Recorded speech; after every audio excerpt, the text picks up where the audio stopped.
스가랴서에 나오는 말씀 가지고 2차 포로 귀환 때의 업적, 이런 제목으로 성경 공부하려고 합니다. 유다 왕국 백성들이 바벨론에 의해서 포로로 끌려갈 때에 3번 끌려갔습니다. 3차례. 첫 번째 끌려간 것은 BC 606년입니다. 그리고 다시 돌아온 것은 BC 538년에 돌아왔어요. 70년이 이제 흐른 후에 1차 포로 끌려갈 때에 다니엘과 그 세 친구, 즉 귀족의 자제들이 인질로 많이 끌려간 겁니다. 2차로 포로가 된 것이 BC 597년입니다. 돌아온 것은 BC 457년. 2차로 끌려갈 때 에스겔이 끌려가고 많은 기능인들, 기술자들이 많이 끌려갔습니다.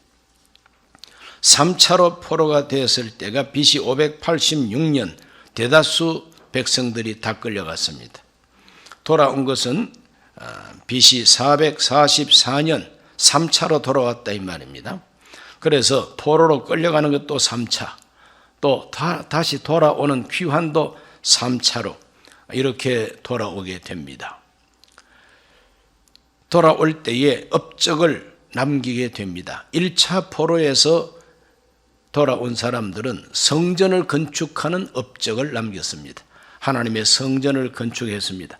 솔로몬 성전하고 비교하면 참 초라했지만 그래도 하나님의 이름을 모시고 예배하고 제사하는 성전을 건축한 것이 큰 업적이었어요.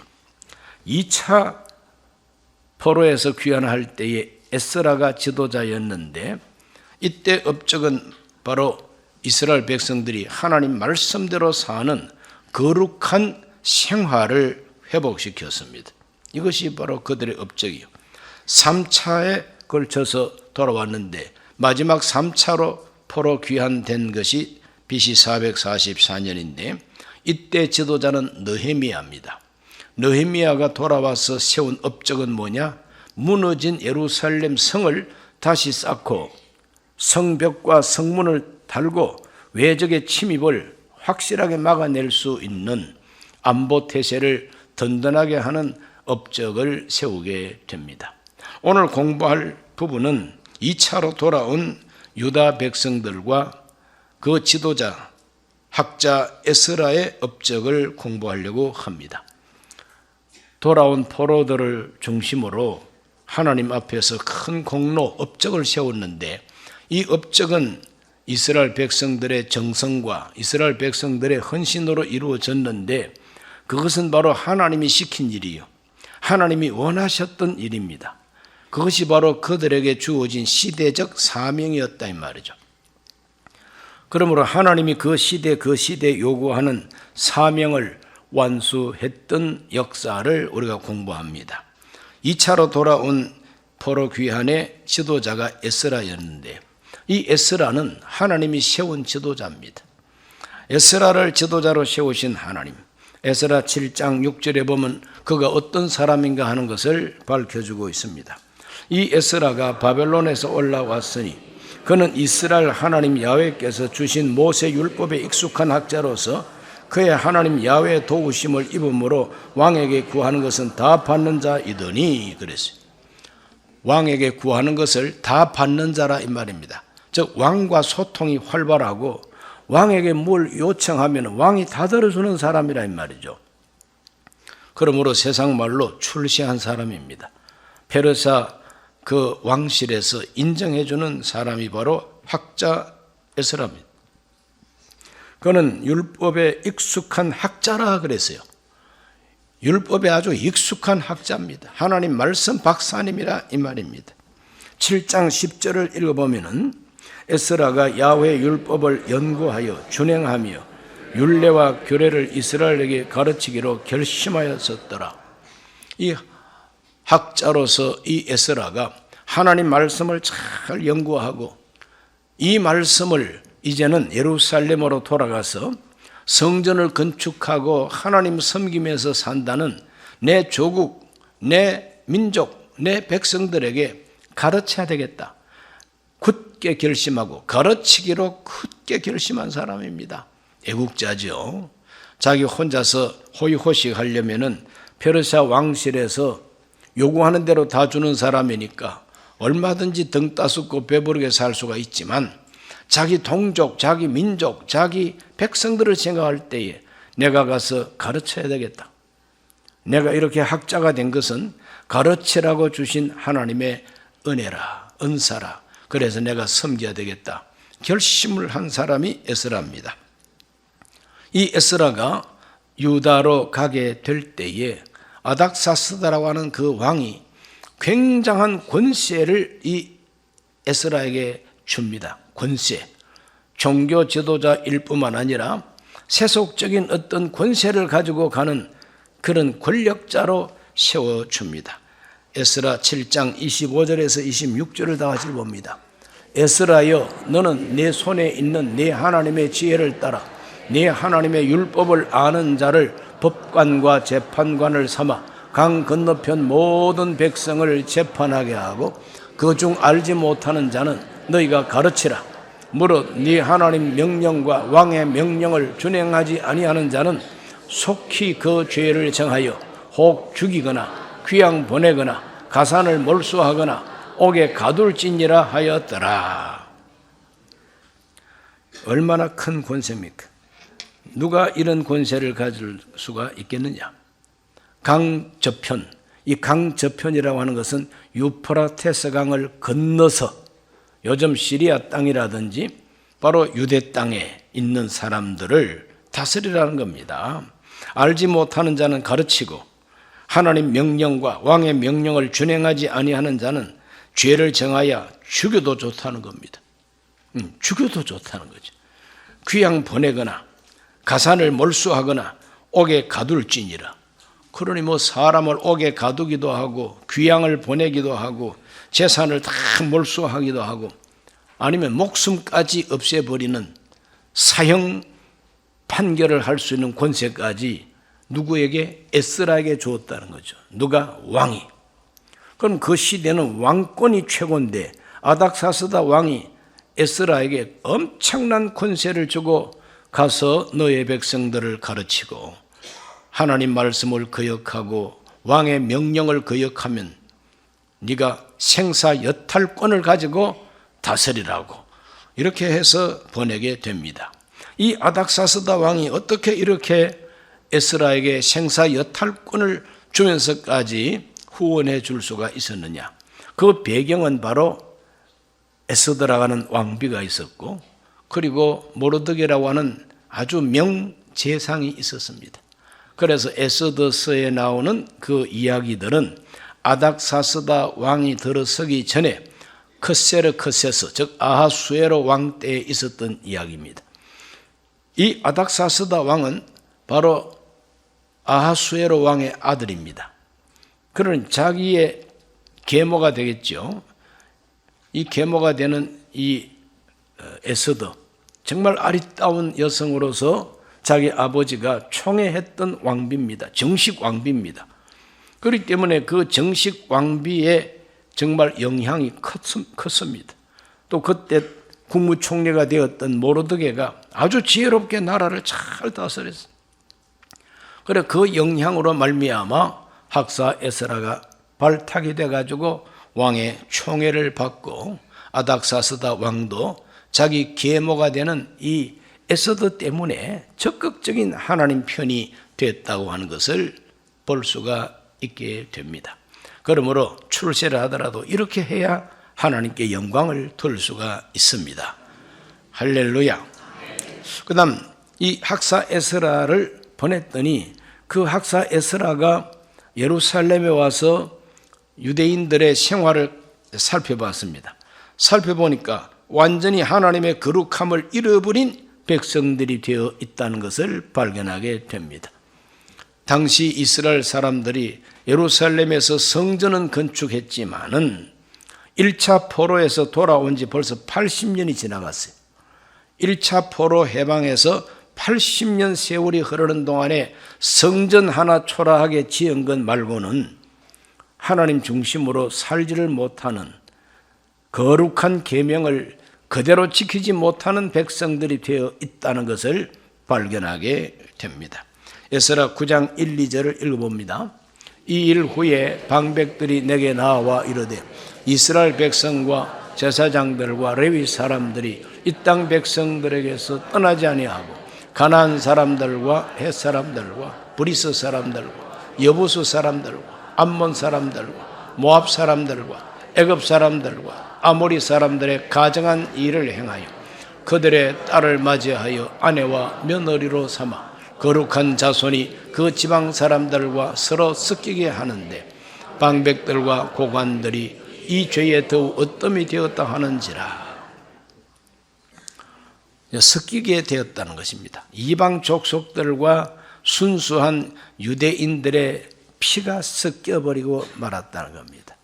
며느리로 삼기도 하고 아내로 삼기도 하고 이방 여자들과 이제 결혼을 하게 되다 보니까 그 이방 여자들이 가지고 오고 들고 들어오는 우상 숭배, 그것까지 막 들어오게 됩니다. 그러다 보니까 야훼 하나님만을 섬겨야 하는 바로 이 이스라엘 유대인들에게는 심각한 문제가 아닐 수가 없는 거죠. 고관들이 앞장서고 심지어는 제사장들까지 그 모양입니다. 이것은 바로 거룩함을 잃어버린 이스라엘 백성들의 모습을 보여주고 있는 것입니다. 학사 에스라가 이 현상을 보고 하나님 앞에 탄식합니다. 탄식 기도를 보면은 에스라 9장 5절에서 6절입니다. 저녁 제사를 드릴 때에 내가 근심 중에 일어나서 속옷과 겉옷을 찢은 채 무릎을 꿇고 나의 하나님 야훼를 향하여 손을 들고 말하기를 나의 하나님이여 내가 부끄럽고 낯이 뜨거워서 감히 나의 하나님을 향하여 얼굴을 들지 못하오니 이는 우리 죄악이 많아 정수리에 넘치고 우리 허물이 커서 하늘에 미침이니이다. 너무나도 기가 막힌 현상을 발견하고 하나님 앞에 얼굴을 들 수가 없다고 그렇게 탄식을 합니다. 왜 얼굴을 들 수가 없습니까?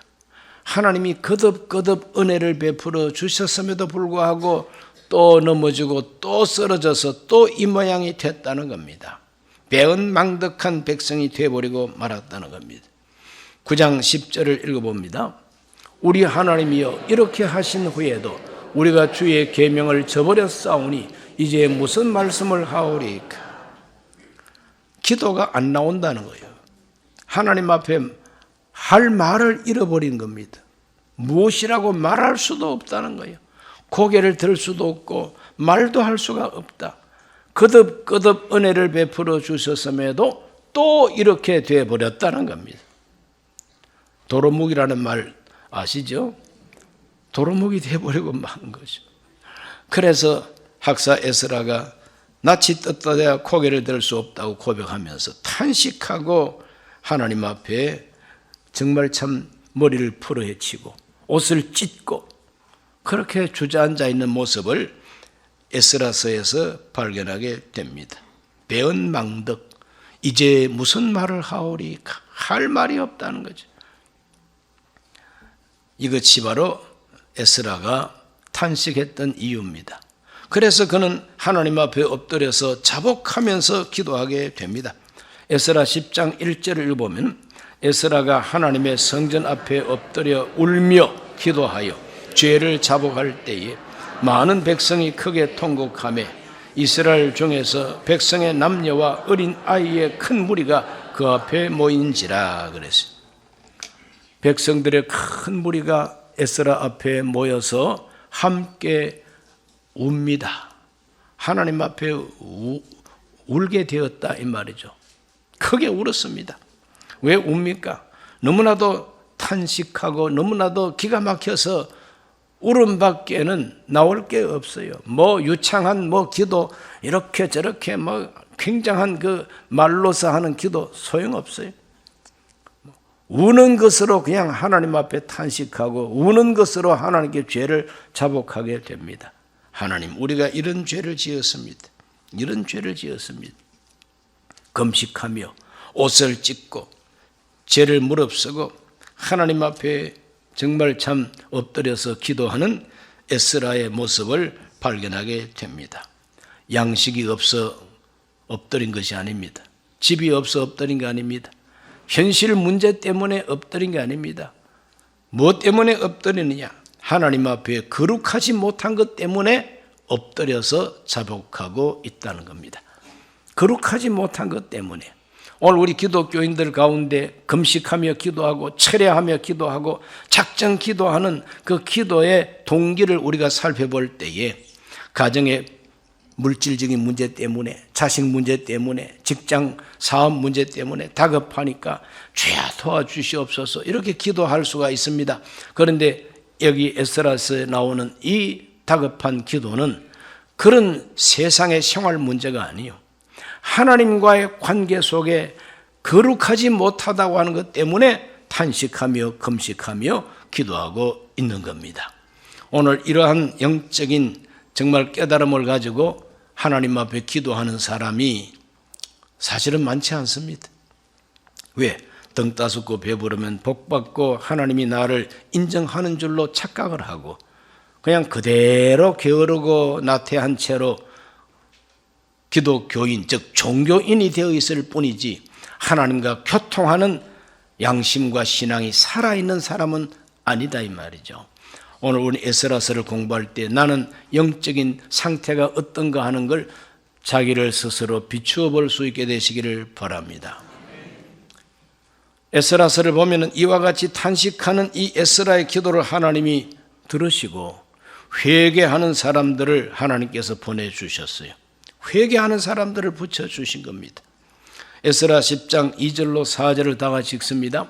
엘람 자손 중 여히엘의 아들 스가니가 에스라에게 이르되 우리가 우리 하나님 야훼 하나님께 범죄하여 이 땅 이방 여자를 맞이하여 아내로 삼았으나 이스라엘에게 아직도 소망이 있나니 곧 내 주의 교훈을 따르며 우리 하나님의 명령을 떨며 준행하는 자의 가르침을 따라 이 모든 아내와 그들의 소생을 다 내보내기로 우리 하나님과 언약을 세우고 율법대로 행할 것이라. 이는 당신이 주장할 일이니 일어나소서 우리가 도우리니 힘써 행하소서 하니라. 모든 백성이 다 모여온 건 아닙니다. 의식이 깨어나고 정신이 깨어나서 정신 차린 사람들, 제사장이 와가지고 저렇게 금식하고 우는 걸 봐라. 우리가 이방 여자들과 결혼하고 자식 낳고 하나님의 거룩한 계명을 깨뜨렸더니 저렇게 울면서 회개하고 기도하지 않는가. 우리도 같이 회개하자. 회개하는 무리들이 모여와가지고 일어나소서, 일어나소서. 그리고 계속해서 그 말씀을 증거해야 됩니다. 우리가 도와드리겠습니다. 우리가 함께 하겠습니다. 힘써 행하십시오. 이렇게 된 겁니다. 그러니 에스라는 천군 만마를 얻은 것 같은 용기를 얻게 되는 겁니다. 모두가 다 타락하고 모두가 다 쓰러진 줄 알았더니 정신 차린 사람들이 있구나. 이렇게 사는 것이 죄라고 하는 걸 깨닫고 나와 함께 회개하고 고치고자 하는 사람들이 그루터기처럼 남아있구나. 그 사람들을 붙들고 에스라는 개혁운동을 벌이게 되는 것입니다. 그래서 하나님 앞에서 열심히 거룩한 메시지를 전파하고 이방 여자들을 내보내고 그 소생들까지 다 내보내고 이스라엘 백성들의 순수한 혈통을 지켜야 되는 것이다. 하나님과 약속, 하나님이 주신 계명을 순수하게 지켜야 되는 것이다. 이와 같은 메시지를 강력하게 전파했더니 어떤 업적이 이루어졌느냐. 에스라 10장 10절로 12절입니다.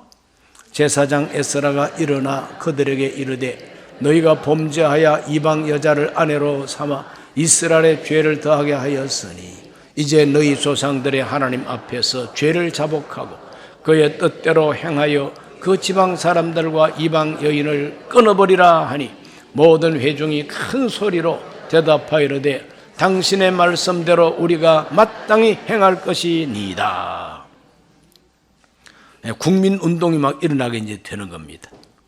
그 소수의 사람들이 에스라에게 몰려와서 일어나소서 우리가 도와드릴 테니까 힘써 행하소서 그래서 힘써 복음을 전하고 말씀을 전했더니 더 많은 사람들이 에스라 주변에 모여가지고 우리가 당신 말대로 하나님만 섬기고 이방 여자를 내보내고 그 소생을 내보내겠다고 이렇게 약속을 하고 결단하고 있는 회개 운동이 열매를 맺게 된 겁니다. 이방 아내들을 다 내보내기로 약속하고 그 자식 소생들까지 다 내보내기로 그렇게 약속을 하고 실천에 옮기고 이렇게 해서 이스라엘 백성들이 성전만 초라하게 지었을 뿐 내용으로 썩어가고 있던 바로 그 시대에 학사 에스라가 와서 말씀 운동을 일으키고 거룩 운동을 일으켜가지고 백성들을 다시 성별하는, 거룩하게 구별하는 바로 그 업적을 세우게 됩니다. 이건 옛날의 이스라엘 역사만이 아니라 오늘 하나님의 백성된 교회가 크리스찬들이 이 세상에서 어떻게 살아야 되느냐, 성전을 건축하고 예배를 드리고 하는 그것만이 중요한 것이 아니라 성도들의 생활이 거룩해야 된다는 거죠. 교인들이 거룩해져야 된다는 겁니다. 하나님 말씀을 구체적으로 생활 속에서 실천하는 거룩함이 회복되어야 된다는 메시지가 강력하게 주어져 있는 곳이 에스라서임을 깨닫게 되시기를 바랍니다. 성별 이렇게 말합니다. 성별이 뭐냐? 거룩하게 구별됐다고 하는 말이 성별입니다. 하나님은 구약의 택한 백성이나 신약의 하나님의 구원받은 백성이나 하나님 앞에서 다 거룩하기를 원하십니다. 거룩하지 아니하면 아무 소용이 없다는 겁니다. 거룩해야 된다. 건물로서의 교회가 아니라 순종하는 성별된 무리로서의 교회를 하나님이 원하신다 하는 뜻을 성경에서 강력하게 밝혀주고 있습니다. 오늘도 우리는 하나님 중심에 굳게 서고 하나님의 거룩의 말씀 위에 굳게 서서 내보내야 할 것을 내보내고 이별을 해야 될 것과 이별을 하고 결별해야 될 것하고는 결별을 해야 되는 겁니다. 둘이 뭉실하게 누이 좋고 매부 좋고 도랑치고 가재 좋고 마당 쓸고 돈 죽고 막 이런 식으로 그저 적당하게 구렁이 담 넘어가듯이 하는 이런 신앙생활을 하나님 기뻐하지 않는다는 겁니다. 그래서 오늘 우리들은 성별, 하나님 앞에 거룩함, 이것이 회복되어야 된다고 하는 강력한 메시지를 에스라서를 통해서 공부하게 됩니다. 하나님의 뜻은 우리가 세상과 타협하지 아니하고 세속과 혼합되지 아니하고 하나님 백성으로 거룩하게 구별되기를 원하신다는 거예요. 로마서 12장 1절을 다 같이 읽어봅니다. 그러므로 형제들아 내가 하나님의 모든 자비하심으로 너희를 구원하노니 너희 몸을 하나님이 기뻐하시는 거룩한 산 제물로 드리라. 이는 너희가 드릴 영적 예배니라. 우리 몸을 하나님이 기뻐하시는 거룩한 산 제물로 드리라. 이것이 하나님이 우리에게 요구하는, 기독교인들에게 요구하는 영적 예배라는 것입니다. 그냥 형식적인 예배가 아니라 영적 예배, 하나님과 정말 통하는 예배는 우리 몸을 거룩한 산 제물로 드려야 된다는 겁니다. 이 몸을 거룩한 산 제물로 드린다, 이 말은 내 몸뚱아리 가지고 살아가는 생활이 거룩해야 된다, 이 말입니다. 손으로 하는 일이 거룩하고 내 발로 걸어 다니는 곳이 거룩한 곳이 되어야 되고 내 몸으로 살아가는 모든 생활이 거룩해야 된다. 우리 몸은 우리 것이 아니라 하나님의 성전이라 그랬어요. 그래서 하나님의 성전답게 거룩하고 깨끗한 몸 생활을 해야 된다는 것입니다. 데살로니가전서 4장 3절로 8절은 아주 결정적으로 가르쳐 줍니다. 하나님의 뜻은 이것이니 너희의 거룩함이라. 곧 음란을 버리고 각각 거룩함과 존귀함으로 자기 안에 대할 줄을 알고 하나님을 모르는 이방인과 같이 세욕을 따르지 말고 이 일의 분수를 넘어서 형제를 해하지 말라. 이는 우리가 너희에게 미리 말하고 정언한 것과 같이 이 모든 일에 주께서 신원하여 주심이라. 하나님이 우리를 부르심은 부정하게 하심이 아니요 거룩하게 하심이니 그러므로 저버리는 자는 사람을 저버림이 아니요 너희에게 그의 성령을 주신 하나님을 저버림이니라. 하나님이 우리를 부르심은 부정하게 하심이 아니요 거룩하게 하심이다 그랬어요. 우리를 거룩하라고 불러주셨다는 겁니다. 하나님의 뜻은 거룩함이라. 그러므로 우리 모두가 건물로서 예배당만 열심히 다니는 교인이 되지 말고 교회당에 가서 예배를 드리더라도 신령과 진리로 예배를 드리고 우리의 몸과 우리의 생활 자체가 하나님이 기뻐하는 산 제물이 되도록 거룩한 생활을 하나님께 올려드려야만이 하나님이 기뻐하신다는 걸 믿으시기를 바랍니다. 시간을 성별하는 사람은 시간을 허비하지 않습니다. 그래서 시간 중에서도 주일을 성수합니다. 시간 중에서도 하루 첫 시간을 기도하는 시간으로 성별합니다. 물질을 성별하는 사람은 함부로 물질을 쓰지 아니하고 아끼고 절약하고 또 그 물질을 사용할 때는 하나님이 기뻐하는 일에 얼마든지 아낌없이 사용하게 되는 것입니다. 11조는 물론이고 물질을 성별하고 우리 육체를 성별하여 몸을 성별해서 내 몸이 성전이라고 그래서 운동하고 식사를 적당하게 해서 내 몸을 건강하게 유지하고 생활 속에 거룩함이 내 몸을 통해서 나타나도록 하는 것은 육체의 성결입니다.